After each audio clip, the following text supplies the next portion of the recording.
तालुका येथील सर्व ट्रक चालक मालक जे ड्रायव्हर असतील यांनी रास्ता रोको आंदोलन केले।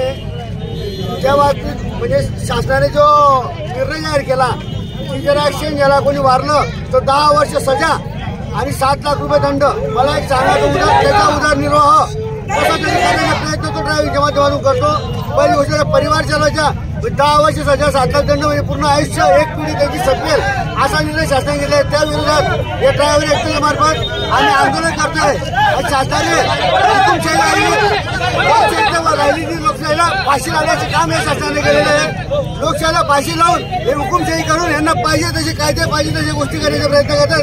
त्यामुळे सर्व ड्रायव्हर लोक रस्त्यावर उतरलेत। आपण बघितलं असेल भारतात असतील म्हणजे तळणवळीचे जे साहित्य असतील जे आपण गुड्स कॅरियर म्हणजे गाड्यांच्या माध्यमातून माल वाहतूक करतो त्या ड्रायव्हरांच्या परिवाराला असं उपासमारीची पोटमारी आली। पहिले आपण बघत असाल 2 लाखाची ट्रक आणि वर्षाला 1 लाख रुपये त्याला टॅक्स भरावा लागतो। 40,000 इन्शुरन्स 60,000 रुपये टॅक्स तो कुठून पैसे कमी राहणार। 10 वर्ष सजा झाली म्हणजे वयाच्या 40-50 वर्षानंतर 10 वर्ष झाली म्हणजे कुटुंब संपणार आहे। त्यासाठी आंदोलन आम्ही करतोय आणि या कायद्याचा निषेध करतोय आणि विरोध करतोय।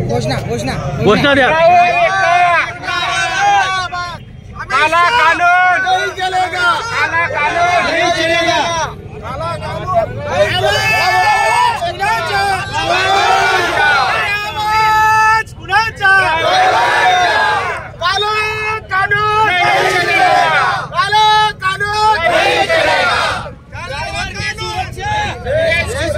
ड्राइवर की सुरक्षा, देश की सुरक्षा, ड्राइवर की सुरक्षा, देश की सुरक्षा,